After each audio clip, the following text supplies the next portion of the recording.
Are you plugged in?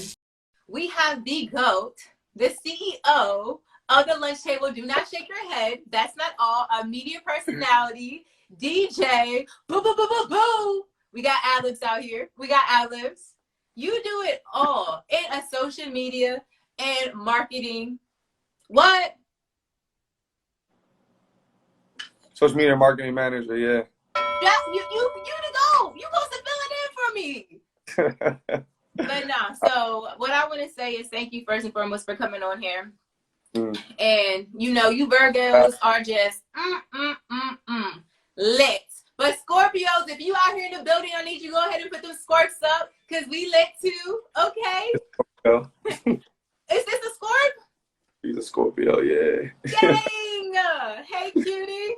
Okay, so first what we're going to start off is with our icebreaker. We're going to do this a little bit different because you know what? We got to spin the wheel.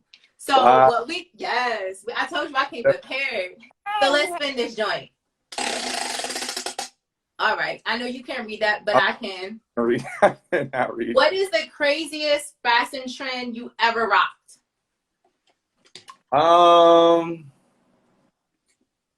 I think craziest would probably be.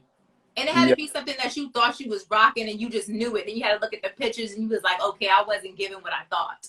I think like sun visor hats at a time, corny, but everybody was doing it. The hats were like, no, it was just, and people was doing it. So I would wear mine to the back. It was so corny looking at it. What year was this? What year was this? That had to be like 2000.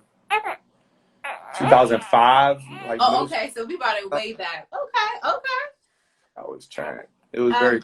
I'm dead. Okay. Well, what I want to do is congratulate you first and foremost for having the lunch table. This is your 6th year, right? Your 6th year at the lunch table. Yeah. That is big. That's big. So I want to know, what does it take to be a CEO? Well, one, it's not fun. I tell you that. It's a lot of work. It's something that, you know, it's rewarding, but it's a lot of leadership. If the sink ships, is your fault. I mean, if the ship sinks, is your fault. If the ship floats, is your fault. You know, it's like there's no accountability. Like if I mess up, there's nobody there being like, you did wrong, or it's just you. And you have to manage your emotion. You're a leader for people. You're a leader for, you know, a group of individuals that are looking up to you and that are waiting, you know, to hear your next, you know, order or your next thing that you have going. So it's definitely very challenging. You have to be able to, you know, just keep a balance because it's a lot of pressure that comes with it. But all in all, I wouldn't trade it for anything, but it definitely is challenging, but it's rewarding at the same time. I love that. Like, you're definitely giving that raw stuff because most people be like, oh, it's the best thing ever, but it's not.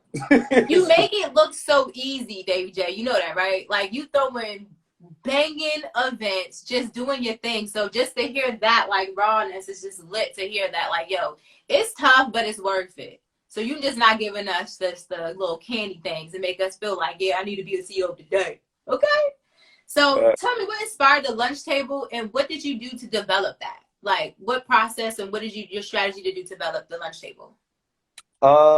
So I wanted to be a TV host at a time, and with that, I realized like you needed experience. Just like anything else, you need experience to get in.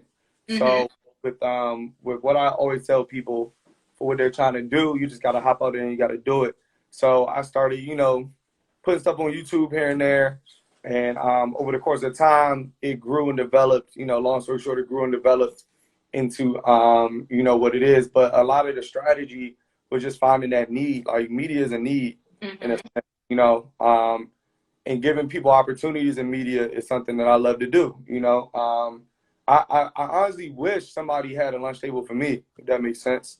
You know, in school, you know how it was. You know, you experienced housing. Like, it's not the greatest media place to be. They don't have a lot of stuff going on there. So, you know, creating and making a sense of what you want is great. And then you realize like media is not going anywhere but up. Like these IG lives and all these other sorts of things that that we have is all media. Like it's a needed thing. So I think taking that and of course just finding the need for people and being able to give it to them is how it organically developed. You know, it's a lot of students that need experience, a lot of older people that need a media platform, and there's not many in this area, in the DMV area. So, you know, creating something like that was an experience, and it's just something I'm passionate about. It's something that I love to do. So, definitely, I think that was big because I know when you made it, like you said, that there's not a lot of things that get you inside the door. So it was lit that you made a door not only for yourself, but for others. And that's what I like. When I look at the lunch table, I see that like you're helping people get that experience, get that exposure, learn this new. And it doesn't matter if they have the boatload of followers or not. Like you're like, if you're with the team, I'm with you. So that's like big respect. That's lit for you to do. And for you to like bring that on, because it's hard when you didn't have that opportunity and then you're making opportunities for other people. Okay. yeah. So what's been your toughest milestone that has helped you shape to be the CEO that you are now? So you went through a lot of struggles, like you say, on the everyday thing. So what has been your toughest milestone that has helped shape you? Toughest milestone, hands down, has just been growing as a person. I think that in itself is so under you know, discussed. A lot of bosses and CEOs and people that, you know, are the leader of people, they have to grow and develop while, you know, at the expense of their business, you know, their what they do. So I think that alone, just growing as an individual, learning a lot about myself, learning a lot about, you know, what's okay and what's not okay. I didn't major in media. I didn't major in any of that stuff. So I learned how to edit from friends. I learned how to shoot a camera from friends. I learned how to host from YouTube. You know, I didn't take any classes on it. So a lot of that stuff was just me developing and having discipline to be able to sit there and be like, all right, well, I need to learn how to market my brand. How can I do that? Taking the time to watch YouTube videos in college to do that. Taking the time to watch other talk shows or, you know, shows in general that were doing something similar to me. And just doing that. So I think that's the biggest challenge, is just yourself in a sense. And just being able to self-teach, self-develop over the course of time. And then you'll end up learning a lot about yourself and learning about other things in your company. Like I saw a TikTok the other day and the woman was like, meet the IT manager. And then like, she was the IT manager. And then they're like, meet the cashier. And she was like, Yeah. it was so relatable because like even yourself, like I'm sure you had to set up your own light, you had to set up, you know, your flyer stuff. You're doing all of that and you're learning, you know. So it's definitely a lot to it. I thought that you always was in mass communication. You had me fooled. I was a phys ed major and I did communication for a year and a half and I graduated. I just wanted to get out of there. But, you know, I learned a lot from it, but I was not in media now. So a lot of that stuff, like I learned on my own or learned different things, yeah. Okay. So what advice would you give a person that wanted to become a CEO? You have all these type of things that you endured and stuff like that. What's your best advice that you would give them for their journey? I would say become obsessed with it, you know. It was a time I didn't work. I did TLT for 2 years straight with no job. I figured out different little side hustles to do to make money, but I was obsessed. You know, I really dove deep into learning. I learned a lot about just business in general. I researched a lot, and there's really no way of knowing how to do it until you start doing it. There's books out the ass. There, you know what I'm saying? There's YouTube videos out the ass, but until you get there and, you know, you make your mistakes, you'll never really know what it's like. And those mistakes are so critical, again, and, you know, finding what it is that you need to do as a CEO and all that stuff. So I would just say to definitely start, but do your research first. And then as things go, be patient with yourself. And over the course of time, you'll learn what you need to do, and you'll be as great as you you'll be as great as you're supposed to be on I this love earth. that. I love that. So what inspires you to be all this bombness and greatness? Me, I'm big on purpose, right? So like, There we go. I really feel like, you know, everybody's here for a reason. We're all put on earth for certain things. We're all put on earth to serve our purpose that God gave us and be out. So I genuinely think this is part of my purpose. It's part of what I'm supposed to be doing in my life. And that alone will inspire you. If you haven't found that yet, you know, I would just say do the things that you want to do naturally and try to be the best person you can in it. And things will happen out of nowhere. Like it's several places that I look back on, even this year. It was like, wow, like TLT really was able to do this, and I was really able to do that. And it was like, it was no way this could happen if it wasn't my purpose. There's no way it could happen if, you know, God didn't ordain it to happen, because it's like stuff coming out of nowhere, like emails for red carpets that I signed up for the year before, and this year randomly we got it. And, you know, students that, you know, teams looking down and only 5 or 6 members, and then one influencer comes out of nowhere and it's like, hey, I want to join, and brings a whole team with them. You know, like, it's just stuff that's like, wow. But, you know, the longer you're in your field, the luckier you get. Somebody said that a while ago, but it definitely stuck with me. The longer you do what you do, the luckier, you know, you get. So, you know, you just got to stick with it. You got to stick with it. And over the course of time, things will turn into what they're supposed to. Yeah. For sure. It's crazy that you said that, because my next question, you stated you move different when you know your purpose. I was like, okay, here we go. So you told us your purpose. So, but what made you realize that? I think a lot of people are trying to tap into that, but they are like trying to figure out, how do they figure it out? Like, what made you say, ba-boom, ba-da-dow, this is it, I'm going heavy. What's up, God? It was natural. It was something organic. It was something that I didn't have to think about. It was something I just like to do. And once you find what you like to do, there's a lot of different things to do in that. So like, for instance, I played basketball for a while, my whole life. And for a certain time with basketball, I figured out that I could teach other people basketball. I could be a basketball coach. I could be a basketball manager. I could start a basketball camp if I wanted to. Like, all of that is like, whatever field that you're in, stick with it long enough, do enough research in it so that you can figure out what else there's possible. Like, you don't have to be the biggie every time. You can be Diddy sometimes. You know, you can be, you know, Lil C's sometimes. You can, you know, you don't have to be. There's different places for different people in the field that you're in. So, you know, whatever passion you have, if you are like a historian kind of person like myself, I love listening to documentaries. I love watching old stuff. And as the person grows older, they always give some type of like wisdom or drop. And you know, you'll find that people were the stars at one point, and then over the course of time, they turned into the coach, and then from the coach to the administrator, from the administrator to, you know, and they realize. Yeah.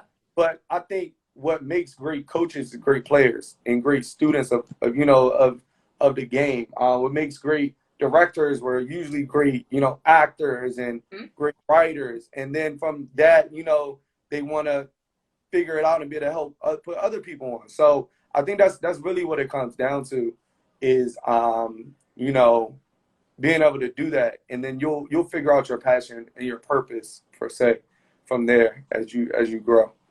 And I think the main thing to take from everything that you stated is a lot of people want something overnight. Like, there's many different phases. Like you said, you may be the starter to the bench to back to the starter to figure it out. Like, there's different phases. You can't just want to be here, and you got to put that work in to get there. And even if you do put that work in, you may fall back, but you can't give up. Mm-hmm. Okay. That's very real. That's very real. So you did talk about, like, you know, God blessing you and just certain things happening, and you knew that this was part of your purpose. So how I know you interviewed Spectacular on Live, you did Dave East in person, P&B Rock, like many interviews. Like, how did you go about like booking those interviews? A lot of it was cold emailing, cold DMing. Like Spec I had DM Spec in March for an interview because I want to do an interview with him, and I hit him up again with something else, and I mentioned him again with something else, and a lot of it, like a lot of media, a lot of that stuff is sales. Like you're gonna take L's, people are gonna say no. You know, like not everybody feels like being interviewed. They get a lot of offers, you know, a lot of different things coming their way every day. So a lot of it was emails, a lot of it was templates, reaching out. I would probably get left on scene a lot. I know Prince Donnell, when I met him on the red carpet, I was like, yo, like, you know, I DM'd you, blah, blah, blah. I was laughing, joking with him, but I was dead ass. Like, I knew him for a while, and I finally met him. Coolest dude, chill dude. He's like, man, you know how many of those I get a day? Like, not even trying to, like, you know, be disrespectful, but I get so many of those a day. It's hard, bro. And I have a business, and, you know, so it's a lot of patience, you know, that comes with this. But persistence overcomes resistance when persistence is consistent. So as long as you're constantly, you know, doing, it's gonna come, you know. And it's just crazy that I've been pressing Prince Donnell out for this interview, and then next thing you know, I see him on the red carpet, you know, after like 6 or 7 months. So if it's meant, it's gonna come. It's frustrating, but I think I learned patience. You know, God wanted it to happen, of course, but because I learned so much patience from doing that, and you know, God finally gave it to me after a course of time, but it's timing. You know, I might not have been ready for that interview. As frustrated, but I might not have been ready for it. At that point I was, but you know, everything comes with timing. I think the reason why God doesn't give you so much, I'm not trying to preach on this, right? You But better go off. You like, better go off and speak about our God. Come on, come on. I mean, I feel like the reason why, you know, you don't get so much so soon is because, you know, you're not ready. You're just genuinely not ready. Like, and I use this all the time. Like, I think I wanted to interview Davy like a year and a half before I did, right? And I had done an interview with somebody that was, you know, fairly big, and the battery died, like something small. I think the battery died, or like the memory card was full, or something like that. And I was like, dang, man, like it was such a big thing, and it hurt. But ever since then, I bought 2 batteries with me, 2 memory cards, 2, like, you know. So like it's sometimes it takes you, you know, failing and, you know, doing that to be able to get to the bigger pot. But it's frustrating at times. We don't see that. You know, all you see is the right now. You see what's happening in front of you, and you know, it's really hard sometimes to do that. But once you see it, you're like, oh, that's why I didn't get that when I wanted it, because I wasn't ready for it. But now that I have it, I appreciate it more. And you know, like it's just everything comes with time. So that's just the way I see like a lot of things in life in general. Got it. So now you did go to how you went to the award show. You did go to Urban One Awards. That was lit. And that's where you met Prince Donnell, right? Mm-hmm. So then, like, how do you then go about getting to those award things? Like, I know you do the cold calling or the emailing, being persistent. Mm-hmm. How do you get to do the big awards type of thing? So that, I think at the point where I am, you know, a lot of people in this area, thank God, have known what the lunch table is. Hello. Over an amount of time. I've worked with so many people. I've interviewed so many people like yourself. Like after you do these things, like, you know, your fan base and your, you know, network grows organically. Like it's just gonna happen. People watching this right now might not know who you are. Somebody watching this right now from your stuff might not know who I am. And it's a connection. Like, you know, networks stuff happens. So I ended up reaching out to a friend that I had met from doing something for free like years back. So Just Hilarious had something in Baltimore, mm-hmm. and they needed some promotion for it. And I was like, okay, well, yeah, TLT can do it. Like, we'll promote it. You know, we'll be there. We'll support all of that.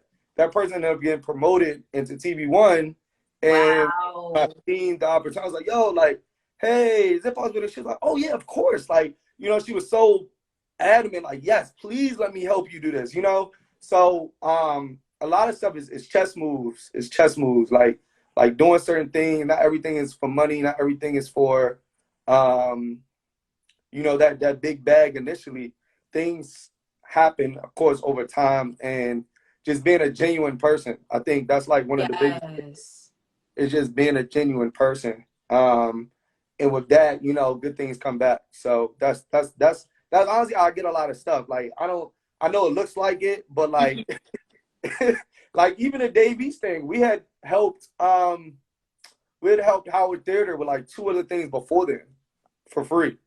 You know, and I had built a connection in a relationship with the individual that was running the marketing and, you know, all of that stuff. So, you know, it was like when Davies came and it was time, yo, we're trying to get in, yo. Uh-huh. Of course, yeah, sure. I'll make sure. Like, it's just, you know, sometimes you really have to do that. I think people get too big headed and too early. And they, you know, the whole know your worth, I get it. But at the same time, like, know your worth sometimes can be a very humbling thing, because if you really knew your worth in the market that you were in, you would be humble. You know, like not trying to like down, but you know, you'll be humble to an extent. So you just have to humble yourself in certain situations and realize that like there's a national level to what you're doing. It's just like basketball or any other sport that you play. You might be the best at your high school, you might not be the best in your county. You might be the best in your county, you're not the best in the state. You might not be the best in the state. Hello. Like everything is a bigger thing, and the quicker you realize that, and the better you just work with people versus opportunity. The more you work with just people versus, you know, the ups and downs, just work with the people next to you and work with the people around you. I think you'll see fast that those are the individuals that eventually can get you going and helping you out. So what has been your biggest failure you have overcame within your journey? It's so many of them, to be very honest with you. I can't think of one in particular. I think one thing that I had to work on, I think that was a quote failure, was just being organized. Okay. That's one thing that led to many failures in a sense, which is being organized and getting help.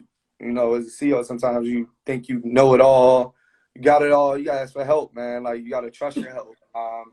Trusting your team, letting your team make mistakes as well. Letting your team make mistakes as well is another thing that I just had to learn, that there are several failures too. Like, your team's not gonna be perfect just because you know how to edit really well doesn't mean your team knows how to edit really well. You gotta let them grow and develop. Just because, you know, you can host or interview somebody well doesn't mean your team will automatically do that. You gotta let them grow and develop as well, as you do that. So I think just being more organized in general taught me a lot. With anything, with events, DJing, all of that stuff, you gotta have some top tier organization. That's big. I like that. So we got to talk about the wine and slow jams. May 1st. If you have not booked your ticket, go ahead and get that, because it's about to be sold out events. Okay. I already got my ticket. I'm ready to be fly in my dress and sneakers. What's up? Okay. But you got to let me know what inspired the wine and slow jams before we get to the May 1st event. What inspired wine and slow jams in the first place? I always loved when the DJ at the end of the night played the slow jams. Like, yes. I would, like, when something, and then like it would drop to like Keith Sweat or like, you know, I was like, dang, man, I wish I could have heard more of that. You know, like, that would have been cool. So I was like, you know what? Because I listen to R&B all the, if you know me, if you hung around me, you know that's all I listen to in the car. 90s slow music. So and I'm also a wine head out the ass. Like, I'm a wine head.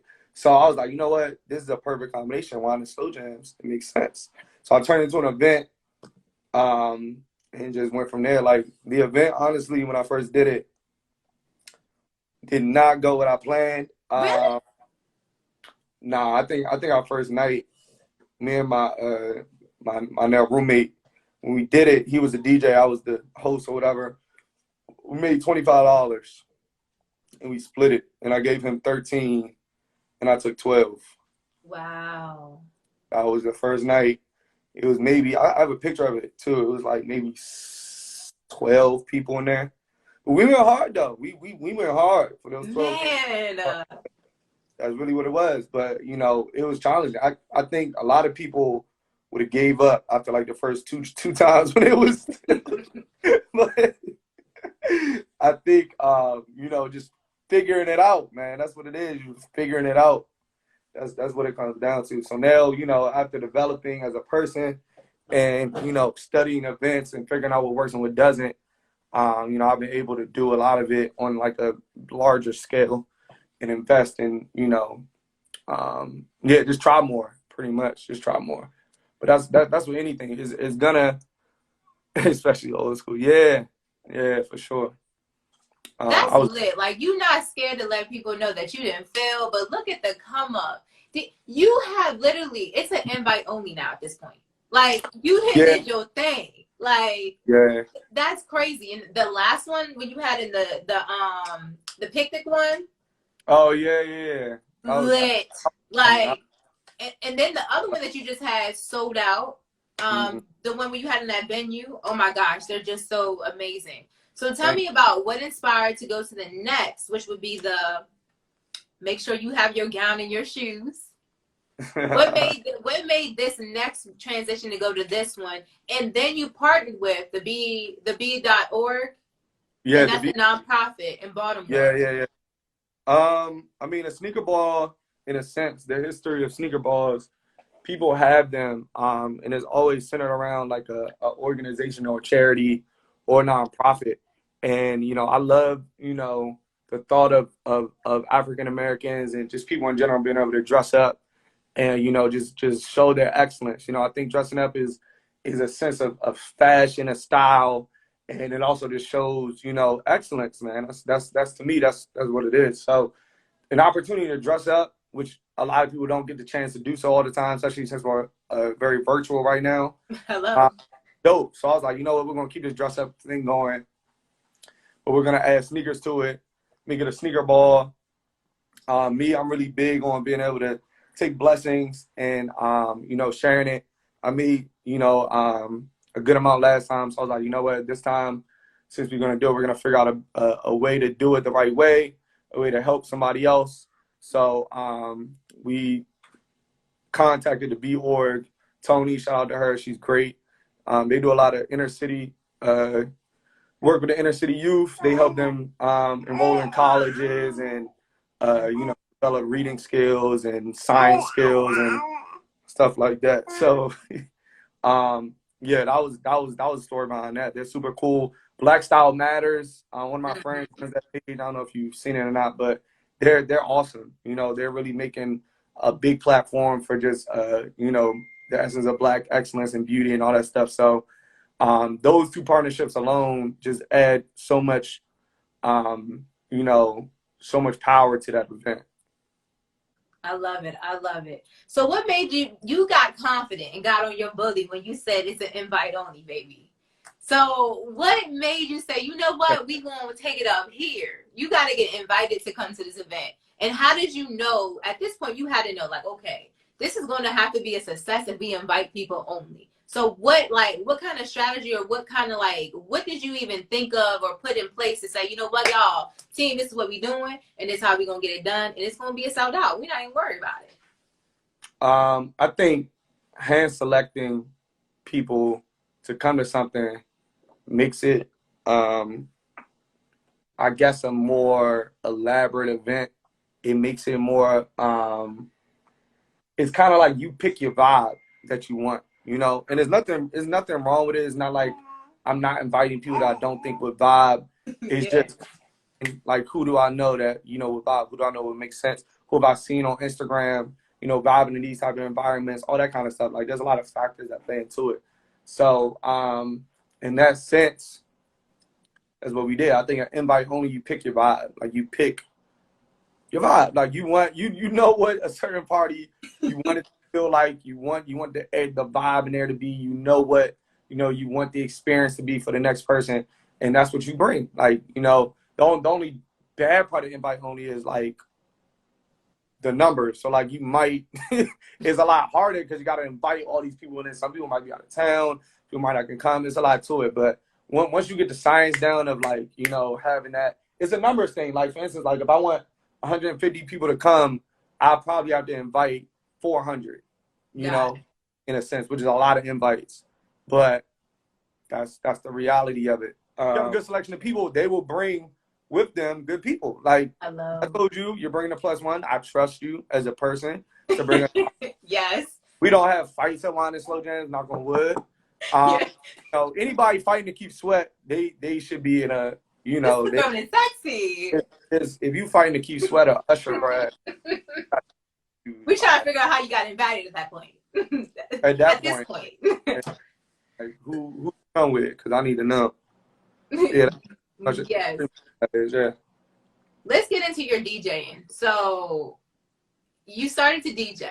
And I love this because you, like we talked about, you do many things, my guy.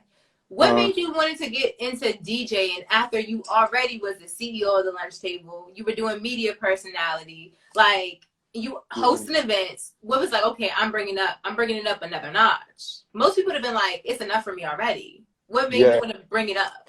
DJing, I feel like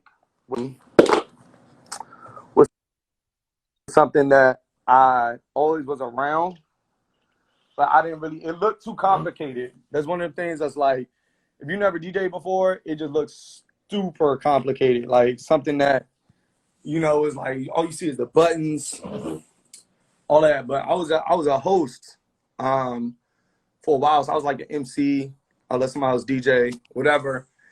And one night I was at a club. I was at a club downtown, and I was working with Quicksilver, and I was so excited to work with Quick and be under Quick and, like, you know, meet him and, you know, work with him. I was so excited. I was taking like chump change to host. So then at night, I had been there since from 10 o'clock. Club closed at like, I've been there since 9:30 probably. And the club closed at 2. So everybody was getting paid. Cool. I got my $75. And then DJ came at 12:15 and left at 1:30, 1:35 as well. He got $250 and I got $75. And I was like, whoa. Like, hold up.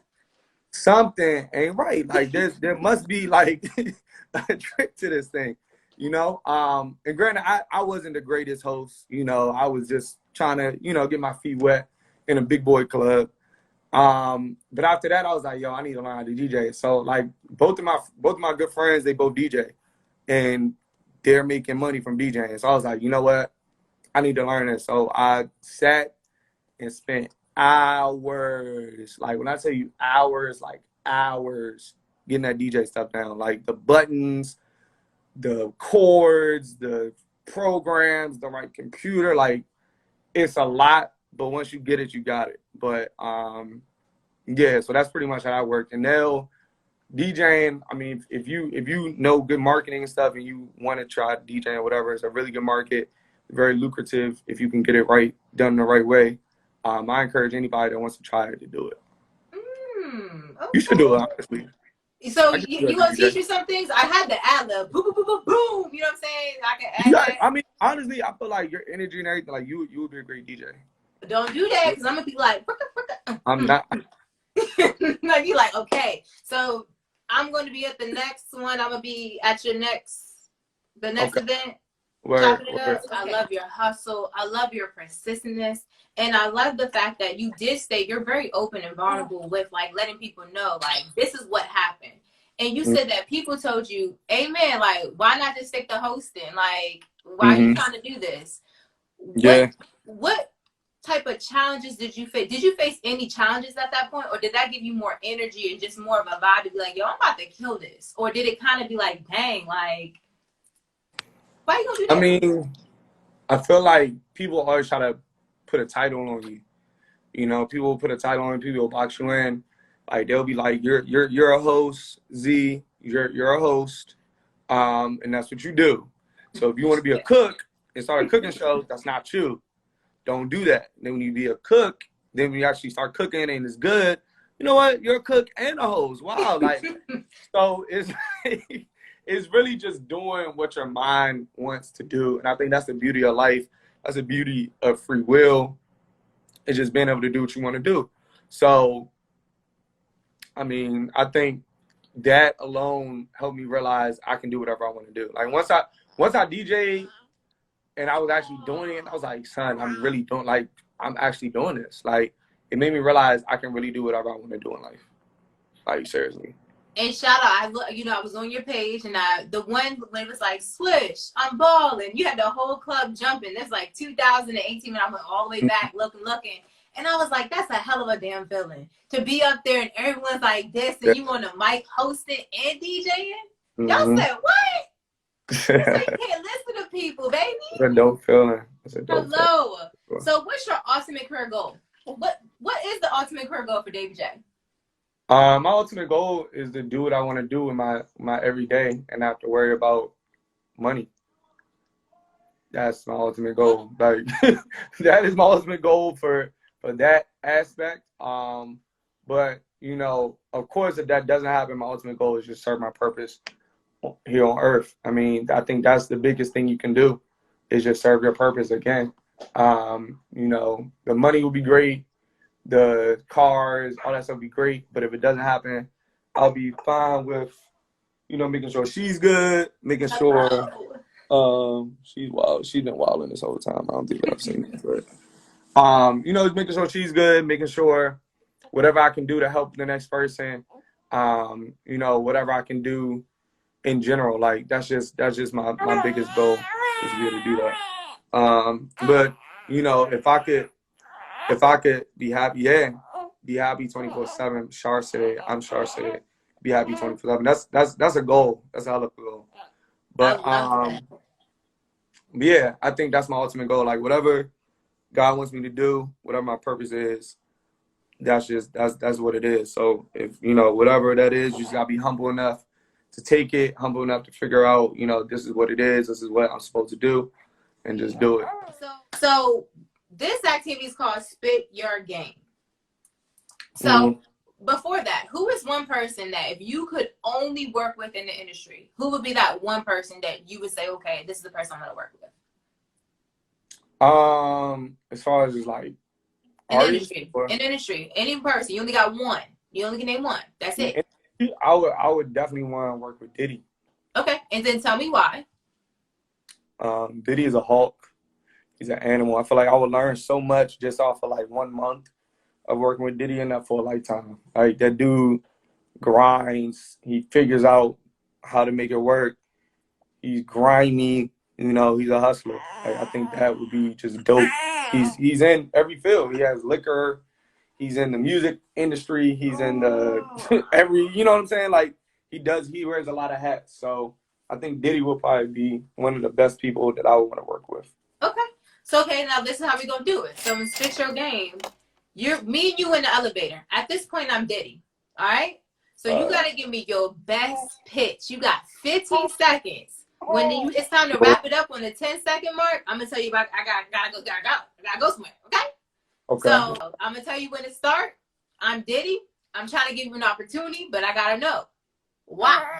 Let's go. Start. Diddy, I know you do a lot. I know you have a lot with Ciroc. I know you have a lot with all those things. I have a platform right now, LinkedIn with HBCU campuses, that can help you put that out and give you a bigger voice right now on the Gen Z side. That's it. Just present it to them. That's 10 seconds. That's all. That's all I would have. You counted it down. Don't even worry about it. The elevator door's open. I'll see you with the opportunity. I think honestly, that's where you go. Like you never ask them for help. You show them what you can do with them, and that's the way you get people to work with you. I wouldn't even go off no like, yo, can I take you out for lunch? None of that. Yo, I can help you with this. This is what I have. This is what I can offer. Let's work. There we go. I love it. That was good. You said I don't even need 15. I got 10. Go 10. On. Go cool. On. Well, I'm Diddy. You got that opportunity, okay? We're going to speak it in existence, baby.